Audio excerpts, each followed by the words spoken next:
محمدا عبده ورسوله أرسله بالحق بشيرا ونذيرا أما بعد فإن خير الحديث كتاب الله وخير الهدي هدي محمد صلى الله عليه وسلم وشر الأمور محدثاتها وكل محدثة بدعة وكل بدعة ضلالة وكل ضلالة في النار إن الله وملائكته يصلون على النبي يا أيها الذين آمنوا صلوا عليه وسلموا تسليما اللهم صل على محمد وعلى آل محمد كما صليت على إبراهيم وعلى آل إبراهيم إنك حميد مجيد اللهم بارك على محمد وعلى آل محمد كما باركت على إبراهيم وعلى آل إبراهيم إنك حميد مجيد سبحانك لا علم لنا إلا ما علمتنا وعلمنا ما ينفعنا رب زدنا علما رب اشرح لي صدري ويسر لي أمري واحلل عقدة من لساني يفقهوا قولي أما بعد فأعوذ بالله من الشيطان الرجيم من همزه ونفخه ونفسه يا أيها الذين آمنوا إنما الخمر والميسر والأنصاب والأزلام رجس من عمل الشيطان فاجتنبوه لعلكم تفلحون صدق اللہ العظیم۔ اللہ سبحانہ و تعالی نے ہر وہ چیز جو انسانیت کے لیے نقصان دہ ہو اس کو حرام کر دیا ہے۔ سورہ مائدہ کی جو آیت کریمہ میں نے آپ کے سامنے تلاوت کی ہے،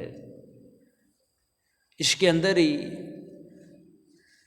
کچھ ان باتوں کی طرف توجہ دلوائی گئی ہے جو کلی طور پر ہماری شریعت اسلامیہ میں ناپاک قرار دیا گیا ہے اور حرام قرار دیا گیا ہے۔ سب سے پہلی بات ہے کہ مخاطب لوگ اہل ایمان والے ہیں جنہوں نے رسول اللہ صلی اللہ علیہ وسلم کا کلمہ پڑھ کر آپ کی ختم نبوت کی گواہی دے کر اور آپ کو اللہ تعالیٰ کا آخری نبی اور رسول ہادی رہنما پیشوا مان کر آپ پر ایمان لے کر آئے ہیں۔ ان کو مخاطب کیا گیا ہے اور ان کو بتایا گیا ہے کہ یہ جو چیزیں ذکر کردہ ہے یہ اللہ رب رحمان کی طرف سے حلال نہیں ہے، حرام ہے، اور فرمایا گیا جو ان چیزوں کو استعمال کرتا ہے اللہ کے بتائے ہوئے حرام کاموں میں سے کوئی بھی کام اپنے لیے پسند کرتا ہے تو وہ رب کا کام نہیں ہے، وہ رجس من عمل الشیطان ناپاک کام ہے، اور یہ سارے کے سارے عمل شیطان کی طرف سے۔ سب سے پہلی جو بات کی گئی وہ ہے انما الخمر، جس کا عام معنی ہم لیتے ہیں شراب، یہ ہمارے لیے حرام قرار دی گئی اور یہ حتمی فیصلہ تھا۔ اس سے پہلے دو مقامات پر اللہ تعالیٰ نے شراب کی بابت ہلکی ہلکی باتیں کی ہیں، کبھی اس کو ناپسندیدہ کہا گیا، اور سب سے پہلے جو کہا گیا لا تقربوا الصلاۃ وانتم سکارا، اگر خمر کی حالت میں ہو، بے ہوشی کی حالت میں، سکر جو شراب پی کے انسان کو چڑھتا ہے اس حالت میں ہو تو پھر نماز بھی قبول نہیں ہے۔ یہ ہلکے ہلکے اشارے تھے تنبیہی۔ اس کے بعد تیسرا جو بالآخر سب سے بہترین اور ڈاڈا ترین اشارہ تھا حرمت کا، وہ نازل کر دیا گیا۔ شراب چونکہ انسانی دماغ کو خراب کرتی ہے، خمار چڑھا دیتی ہے انسان کو، آپ یوں سمجھ لیں کہ ہوش و حواس سے بیگانہ کر دیتی ہے، اس لیے اس شراب سے اللہ تعالیٰ نے اجتناب کرنے کا حکم دیا گیا۔ مفسرین اعظام رحمہم اللہ اس کے آگے تشریح اور توضیح کرتے ہوئے اپنے اپنے بیانات کی روشنی میں یہ بات بیان کرتے ہیں کہ ہر نشہ آور چیز جو ہے وہ خمر میں شامل ہے۔ جس چیز سے انسانی عقل داؤ پہ لگتی ہے، خمار چڑھتا ہے، اپنے ہوش و حواس گم کرتا ہے، وہ ساری کی ساری اشیاء، وہ ساری کی ساری چیزیں جو ہیں وہ اسلام میں حرام قرار دی گئی ہیں۔ یہاں پر بڑا معنی وسیع لیا گیا ہے اور اس کا حجم بڑا بڑھایا گیا ہے کہ خمر پیدا کرنے والی ہر چیز، خمر سے مراد شراب بھی ہے، خمر سے مراد الکحل بھی ہے، خمر سے مراد شراب کی کو 100-150 سے اوپر اقسام ہیں، وہ ساری شامل ہیں۔ خمر سے مراد حلال پھلوں کو جب خمیر دیا جاتا ہے اس سے وہ بھی مراد ہے۔ نبی پاک صلی اللہ علیہ وسلم نے ارشاد فرمایا، آپ لوگ چمڑے کی بوکیاں جو ہوتی تھی، کبھی ہم چھوٹے چھوٹے دیکھتے جس سے ماشکی پانی کا چھڑکاؤ کیا کرتے تھے، یہ بوکیاں ہوتی تھی چھوٹی چھوٹی چمڑے کی، دور دراز سے کنویں سے پانی بھر کر لے آتے اور گھروں میں اس کو لٹکا لیا جاتا اور پھر چھنی یا گلاس کے اندر اس میں پانی اڈیل کر تو پیا جاتا تھا۔ اس کا فائدہ یہ ہوتا پانی گرم نہیں تھا ہوتا، گرمیوں میں ٹھنڈا ہی رہتا تھا۔ کچھ وہ ماشکی چھڑکاؤ کرنے کے لیے ان بوکیوں کا استعمال کیا کرتے تھے، یوں کمر پہ لاد کر یوں کر کے اس کا چھڑکاؤ کرتے۔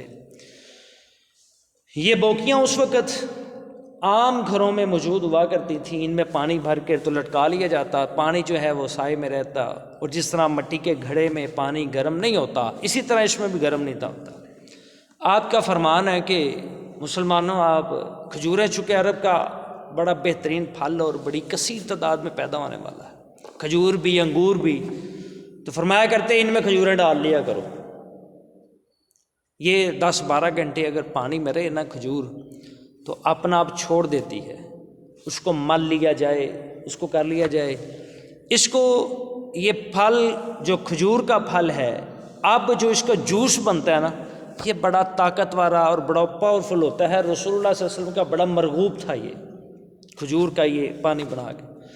پھر فرمایا کہ اس کو زیادہ دیر بھیگا نہیں رہنے دینا، اس میں جب خمیر اٹھتا ہے نا وہ شراب کی شکل بن جاتا ہے، خمیر اٹھ جاتا ہے کھجوروں کے اندر، کائی وغیرہ جم جاتی ہے، اس طرح کا کوئی خمیر یا ابلنا شروع ہو جاتا ہے بعض اوقات۔ یہ کام نہیں کرنا، یہ شراب کی شکل بن جاتی ہے۔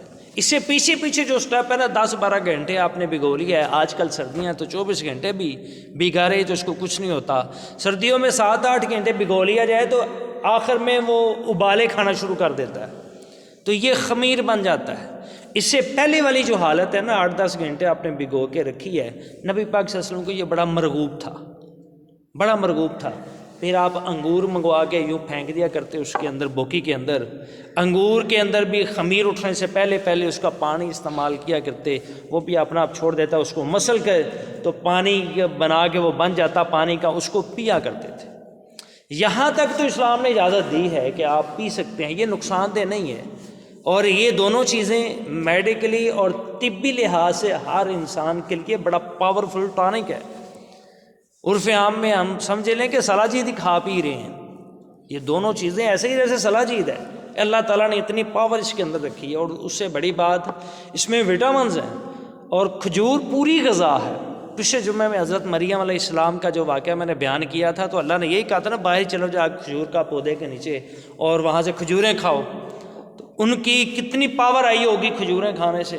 ہمارے اندر مسئلہ یہ ہے کہ ہم اس کو متبرک جانتے ہیں اور 3 سے زائد کھانے کو پتہ نہیں ہم کیا سمجھتے ہیں، اور دوسری بات یہ ہے کہ ہم نے بچوں کے کانوں میں یہ بات ڈال دی ہو فلانی چیز گرم ہی تو فلانی ٹھنڈی. کسی کو کہیں نا کھجوریں کو 4-5 ہو بڑیاں گرم نے کھجور بڑیاں گرم نے. اللہ کے بندو کھجور جنت کا پھل ہے. رسول اللہ صلی اللہ علیہ وسلم کو بڑا مرغوب پھل تھا. اور یہ عرب روٹی کی جگہ جہاں پہ ہم کنک کی گندم کی روٹی کھاتے ہیں چاول کھاتے ہیں یہ اس جگہ پہ یہ اناج کے طور پہ استعمال ہوتا تھا کھجور. لوگ روٹی نہیں کھاتے تھے یہ کھجور کھایا گا آدھا کلو کھجور بیٹھ کے وہ لوگ کھا جایا کرتے تھے. ہم 3 سے اوپر کھا لیں تو کہتے نا جی نا بڑا گرم. یہ گرمی سردی والی باتیں اللہ نے ہر چیز پیدا کی ہوئی ہے. آپ کے جسم کو گرمی کی بھی ضرورت ہے اور سردی کی بھی ضرورت ہے. دونوں چیزوں کو کھاؤ. نبی پاک صلی اللہ علیہ وسلم گرمیوں میں کھجور کھاتے تو آپ وہ تربوز ہدوانہ ساتھ لے لیتے ہدوانے کو کھاتے اس کے ساتھ کھجوریں کھاتے. آپ فرماتے ہدوانے کی جو سردی ہے ٹھنڈ اس کو ہم کھجوروں سے مار رہے ہیں کھجوروں کی جو گرمی ہے اس کو ہم ہدوانے کے ساتھ مار رہے ہیں. تو ہم ہدوانے کے ساتھ عجیب و غریب ہم نے تو ہماد بنا دینا پانی نہیں ہاتھ لانا نہ حیضہ ہو جانا 10 ہدوانا کھا کے کوئی بندہ مریا ویکھیا. یہ ہماری ایک عجیب قسم کی روایتیں شروع ہو گئی ہیں. دودھ نہیں پینا فلانا کام نہیں کرنا. ٹھیک ہے آپ نے پیا نا ہدوانا کھایا ہے تو اس کے اندر غلط چیزیں منسوخ نہ کریں. ویسے انسان کا دل نہیں کرتا اس کے اندر اتنا پانی ہوتا ہے وہ 99% پانی ہے. ویسے دل نہیں کرتا کہ بندہ اس کے بعد پانی پی لے. اس کو غلط انداز سے بیان کرنے کی ہمیں ضرورت نہیں ہے. ساتھ کھجورے کھائے. آپ کھیرے کھایا کرتے تھے. رسول اللہ صلی اللہ علیہ وسلم کھیرے کھاتے اس کے ساتھ کھجورے کھاتے تھے.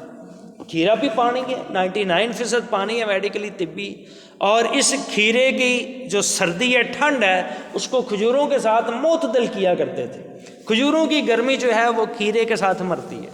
لیکن یہ چیزیں ہم نے اڈاپٹ نہیں کی اور ہم نے اپنے پاس سے باتوں کو لگا لیا اور کہہ دیا نہیں یہ گرم چیز ہے 3 سے زائد نہیں کھانی. اچھا یہ بھی کانسیپٹ پتہ نہیں کہاں سے آیا کہ 3 کھانی 5 کھانی 7 کھانی اس کا سمجھ نہیں آئی. چھوٹے ہوئے ہمارے بھی والدین کہا کرتے چونکہ اللہ ایک ہے نا تو اللہ کو طاق عدد پسند ہے تو ہم وہ استعمال کرتے ہیں. اگر اللہ ایک ہے تو پھر اللہ کو ایک ہی عدد پسند ہے. پھر ایک تو ہوتے کھجور نہیں کھانی. یہ نہیں ہو سکتا کہ 3 کھائیں 5 کھائیں 7 کھائیں. چلیں یہ بھی ایک بڑی اچھی حکمت ہے. یقینی سی بات ہے بڑوں کی جو بات ہوتی ہے اس میں کوئی نہ کوئی حکمت ضرور ہوتی ہے. بارہ فرمایا انما الخمر جس چیز کا خمیر اٹھ جائے جو چیز آپ کے دماغ کے توازن کو خراب کر دے آپ کے ہوش و حواس کو خراب کر دے وہ چیز آپ کے لیے حرام ہے. وہ چیز آپ کے لیے حرام ہے. اور یہیں پہ بس نہیں کیا بلکہ یہ ام الخبائث ہے. جتنی بھی برائیاں نا برائیاں ان کی جڑ یہ شراب ہے. یہ حرام کردہ چیزیں جو ہیں یہ ہر برائی کی جڑ بنتی ہے. ام الخبائث کہا جاتا ہے اس کو. شہابی فرماتے ہیں نبی کریم صلی اللہ علیہ وسلم نے فرمایا حضرت معاذ رضی اللہ تعالیٰ فرماتے ہیں کہ شراب نہ پیو یہ بدکاری اور بے حیائی کی اصل ہے جڑ ہے یہ. اور یہیں سے انسان کی جب عقل پہ پردہ پڑتا ہے نا تو وہ اپنی ماں بہن کا بیٹی کا رشتہ بھولتا ہے وہ اپنی بیوی کا رشتہ بھولتا ہے وہ اپنے ارد گرد ہمسایوں کے تعلق کو بھولتا ہے. اس کا نتیجہ کیا نکلتا ہے وہ الٹے سیدھے کام کرتا ہے.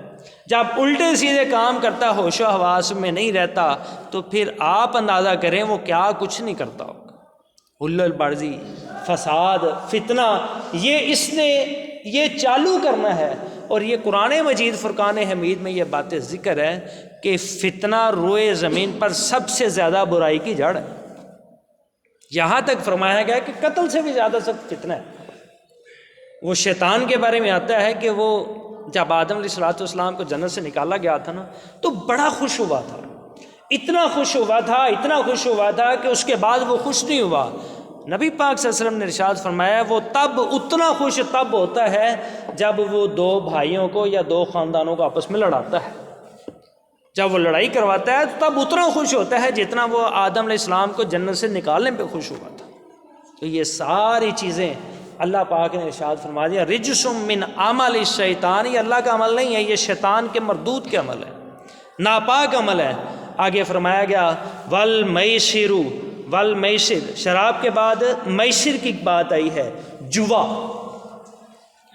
کہیں پہ بیٹھ کے ہم شرطیں لگا لیتے ہیں تاش کھیلتے ہیں لوڈو کھیل لیا کرکٹ کھیل لیا کوئی بھی کھیل کھیل لی یا کوئی بھی کسی قسم کی شرط لگا دی، اچھا بھیا کام جڑا کرے گا انہوں اتنے روپیے دیاں گا، جناح کیتا تو انہیں اتنے دینے ہیں۔ ہر قسم کی شرط کو حرام قرار دیا گیا۔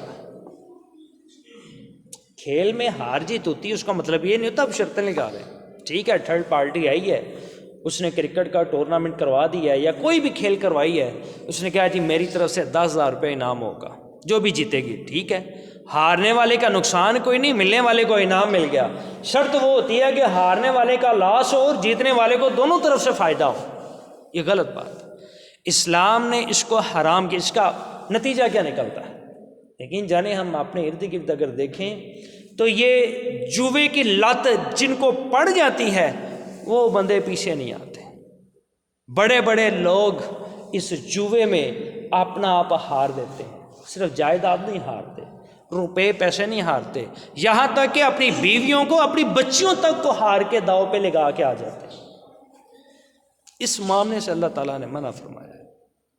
یہ آپ کی سوسائٹی کا بہت بڑا گناہ ہے، آپ کی سوسائٹی کا بہت بڑا جرم ہے، اور یہ جرم ایسا ہے جس کی تلافی نہیں، ناممکن ہے۔ باہر انٹرنیشنل طور پہ جوا کھیلے جاتے ہیں، انٹرنیشنل طور پر داؤ پہ لگایا جاتا ہے ہر چیز، پوری کی پوری سوسائٹی اس چیز میں آ کر پیس کے رکھ دی گئی ہے، ہر چیز پہ شرطیں، ہر چیز پہ شرطیں، ہر معاملے میں حیران ہوتا ہوں جب سنتے ہیں کہ کرکٹ لگتا ہے، جوا لگتا ہے، کسی کی بال پہ جوا لگ رہا ہوتا ہے، بتائیں جی یہ 6 مارے گا یا آؤٹ کرے گا، بتائیں جی یہ وائٹ ہوگی، یہ ہوگا وہ ہوگا، ایک ایک گیند پہ ہزاروں ڈالرز کا جوا لگتا ہے۔ یہ اسلام نے منع کیا ہے، نہیں، انما الخمر والمیسر والانصاب، اس کے بعد آئے جوتے، بت پرستی ہر قسم کی حرام کی گئی ہے۔ بت پرستی کا کیا قصور؟ بتوں کی جب پوجا کی جاتی ہے تو شرک عام ہوتا ہے، اور یہ ساری چیزیں جو پیچھے ذکر کرتا ہے ان کا تعلق کہیں نہ کہیں سے نکل آتا ہے۔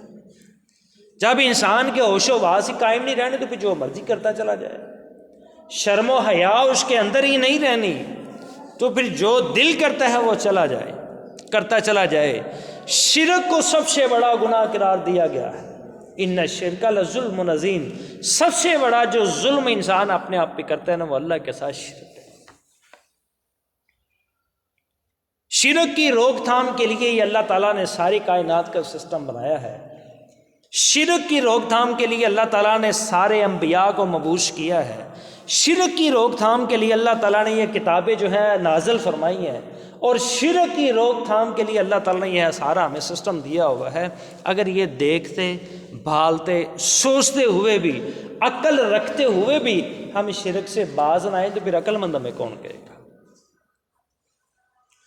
پھر ہم کیسے پاک ہوں گے؟ اللہ نے تو صاف لفظوں میں کہہ دیا انما المشرکون نجس، شرک کرنے والے تو ناپاک ہیں، پلید۔ تو کس طرح سے ہمیں پتہ چلے گا کہ ہم پاک ہوئے ہیں؟ ظاہری طور پر ہمیں نظر آ رہا ہوتا ہے یہ بت ہے، بت کے سامنے جھکنے والے، اس کو سجدہ کرنے والے شرک کر رہے ہیں، بت کے سامنے اپنی دعائیں اور حاجات مناجات رکھنے والے یہ شرک کر رہے ہیں، بت کے سامنے جھک کر اس کی عبادت کرنے والے، اس کی پرستش کرنے والے یہ شرک کر رہے ہیں۔ نہیں، جانے انجانے میں ہم پتہ نہیں کیا کچھ کر رہے ہوتے ہیں۔ یہ بھی تو شرک ہے نا کہ ہم اللہ تعالیٰ کے حکم کو نہیں مانتے تو اپنی نفسانی خواہشات کے پیچھے چل پڑتے ہیں۔ ہم ہر وہ کام کرتے ہیں جو ہمیں اچھا لگتا ہے، ہر اس سمت کو چلنا چاہتے ہیں جسے اللہ نے روکا ہوا ہے، لیکن ہمارے لیے وہ آسان ہوتا ہے، ہمیں آسان نظر آ رہا ہوتا ہے۔ یہ اندرونی نفسوں کی خواہشات، یہ بھی تو شرک ہے کہ ہم نے اللہ تعالیٰ کے احکامات کو پس پردہ ڈال دیا اور اپنے ذاتی خواہشات کو پورا کرنے کے لیے ہر وہ کام کرنے کو چل پڑے ہیں جو جانتے بھی ہیں کہ اللہ تعالیٰ نے منع کیا۔ پیچھے آئے حضرت شراب کی طرف آتے ہیں، تھوڑا سا اور غور کریں۔ یہ آج کل نشے کی ہزاروں قسمیں ہماری سوسائٹی میں آئی ہوئی، ہزاروں قسم کی قسمیں آ گئیں۔ کہیں ٹافی کے اندر آئس برگ آ گیا، ٹافی کھائیں تو وہ شراب سے بھی زیادہ نشہ آپ کو دے رہی ہے۔ کہیں آپ کو ببل چیونگم کی طرف پہ یہ نشہ آور چیزیں دی جا رہی ہیں کہ وہ آپ چباتے رہیں جیسے چیونگم کو چبایا جاتا ہے، اس میں بھی نشہ موجود ہے۔ حکے اور سگریٹ کو ہم روتے رہتے ہیں کہ پتہ نہیں یہ پاک ہے کہ ناپاک ہے، اس میں وضو ہوتا ہے کہ نہیں ہوتا، نماز ہوتی ہے۔ اب ان سے بھی آگے جدید ترین شکلیں جو ہیں وہ الیکٹرانکس فلیورز کی وہ آ چکی ہیں جو اس سے بھی زیادہ خطرناک ہے۔ میں کوئی فتویٰ نہیں لگا رہا سگریٹ کے اوپر، حکے کے اوپر، بس ایک بات یاد رکھیں، فقہاء کا، مجتہدین کا یہ اتفاق ہے کہ جو چیز انسانی جسم کو تباہ کرتی ہو، خواہ وہ آہستہ آہستہ تباہ کرے، خواہ وہ فوری طور پہ زہر کی طرح اثر کرے، وہ انسان پہ حرام۔ ہم سمجھتے ہیں کہ ہمارے جسم کو کوئی چیز نقصان دے رہی ہے تو وہ دیکھ لیں، سگریٹ اور حکہ آپ کو نقصان دے رہا ہے کہ نہیں دے رہا، اگر آپ کو فائدہ دے رہا ہے تو پھر ٹھیک ہے۔ اور دوسری بات یہ بھی حدیث مد نظر رکھیں، رسول اللہ صلی اللہ علیہ وسلم نے کچا پیاز اور کچا لہسن کھانے سے منع کیا ہے، وہ کھانے سے منہ سے بدبو آتی ہے، اور آپ فرماتے ہیں ہماری مسجدوں میں کوئی بھی بندہ یہ کچی چیزیں استعمال کر کے نہ آئے، کیونکہ وہاں پر اللہ کی رحمت کے فرشتے ہوتے ہیں، اور اللہ کی رحمت کے فرشتوں کو یہ منہ کی بدبو پیاز اور لہسن کی ناگوار گزرتی ہے، وہ انسان کے قریب نہیں آتے۔ تب تک مسجد میں نہیں آنا جب تک آپ کے منہ میں اثر ہے، جائیں کلی کریں، مسواک کریں، برش کریں، دانت کو صاف کریں، پھر آپ کو پتہ چل جائے کہ یہ بدبو اب نہیں آ رہی۔ بتائیں جی پیاز اور لہسن حرام ہے؟ نہیں حرام، لیکن تاکید کتنی کی گئی ہے کہ اندازہ کریں آپ سے منہ سے بدبو نہ آئے۔ تو سگریٹ پینے سے کون سی خوشبو آتی ہے؟ حکا پینے سے، وہ تو بندہ جو سگریٹ پی رہا ہو، جو حکا پی رہا ہو، اس کے کپڑوں سے سمیل نہیں جاتی۔ تو آپ خود اندازہ کریں کس طرح ایک بندے سے سمیل آ رہی ہے، تو اللہ تعالیٰ کی رحمت کے فرشتے آئیں گے۔ میں بارہا خطبات جمعہ میں یہ بات کیا کرتا ہوں کہ آپ لوگ خوشبو کا اہتمام کیا کریں، یہ رسول اللہ صلی اللہ علیہ وسلم کی سنت ہے، اور ہمیں پڑھا دیا گیا ہے جس نے عطر کے 2 قطرے لگائے نہ تینوں چڑیلاں چمڑیاں نے ساری عمر دعا کر دیں یا اللہ کو چڑیلی کال دے سانو چمڑ جا کے، ہمیں تو آج تک نہیں چمڑ سکی، ساری عمر ہی دعا کرتے رہے، ابھی تک گزر گئے ہیں، ساری عمر گزر گئی ہے، کوئی چڑیل نہیں چمڑتی، اور آج تک کسی کو خوشبو سے چڑیل نہیں چمڑی۔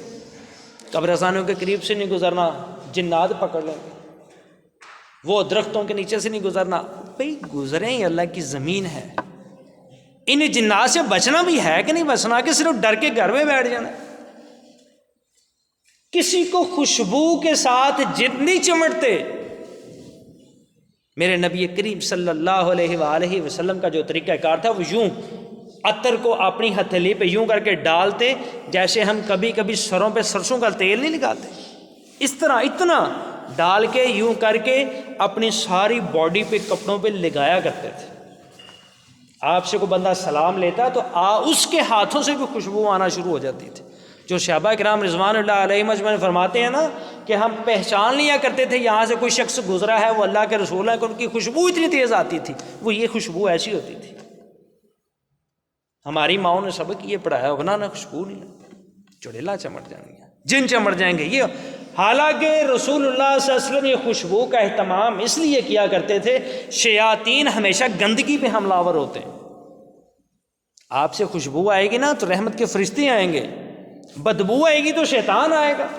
گندی جگہ شیطان کی ہوتی ہے۔ جس نبی نے آپ کو کہا کہ منہ سے سمیل آئے تو مسجد میں نہیں آنا، اللہ کی رحمت کے فرشتوں کو ناگوار لگتی ہے، کیا وہ خوشبو ہوگی تو آپ کے پاس نہیں آئیں گے؟ آئیں گے۔ ان چیزوں کی طرف ہم نہیں گے۔ اور دوسری بڑی بات، یہ برِ صغیر کا خطہ چونکہ ہندو اور سکھوں کا بڑا اثر رہا ہے ادھر، یہ جانتے ہیں جو شخص خوشبو لگانا شروع کرے اس کے دماغ کے خلیے کھلتے ہیں، یہ میڈیکلی ہے۔ جو شخص خوشبو لگاتا ہے، سونگتا ہے، اس کے ناک سے خوشبو اندر جاتی ہے، اس کے دماغ کے خلیے کھلتے ہیں، اللہ تعالیٰ اس کی سوچوں کو وسیع کرتے ہیں، اس کے دماغ کے جب یہ گریں کھلتی ہیں تو شیاطین کے اثرات نہیں ہوتے، بلکہ اللہ تعالیٰ کی دنیا میں وہ زیادہ مگن ہوتا ہے اور دیکھتا ہے، نظارے کرتا ہے۔ جو قرآن نے بار بار کہا ہے نا تدبر کرو، تفکر کرو، بے وقوف بندے نے کیا تدبر کرنا ہے جس سے اپنے آپ سے سمیل آ رہی ہو، جس کے کپڑوں سے بدبو آ رہی ہو، جس کے جسم سے بدبو آ رہی ہو، اس بے وقوف شخص نے اللہ کے نشانیوں پہ کیا غور و فکر کرنا ہے جی؟ جو خوشبو سونگھے گا وہ اللہ کی چیزوں کی قدر بھی کرے گا، اس کا دماغ بھی فریش ہوگا۔ کبھی کبھی گلاب جب ہاتھ میں پکڑے نا ہم گلاب، تو یوں کر کے بڑا لمبا سانس لیتے ہیں، کیا مراد ہے اس سے؟ کیا مراد ہے؟ اس کی خوشبو اندر جا رہی ہے، اس کی سمیل اندر جا رہی ہے۔ آپ جب پکڑ کر گلاب کو، موتیے کو، تو لمبی سانس اندر کھینچتے ہیں تو آپ کے یہ باڈی کے خلیے کھلتے ہیں، آپ کے سانس لینے والا یہ حصہ جہاں سے کرونا پیدا ہو رہا تھا، بلغم جم جاتی ہے، یہ حصہ کھلتا ہے۔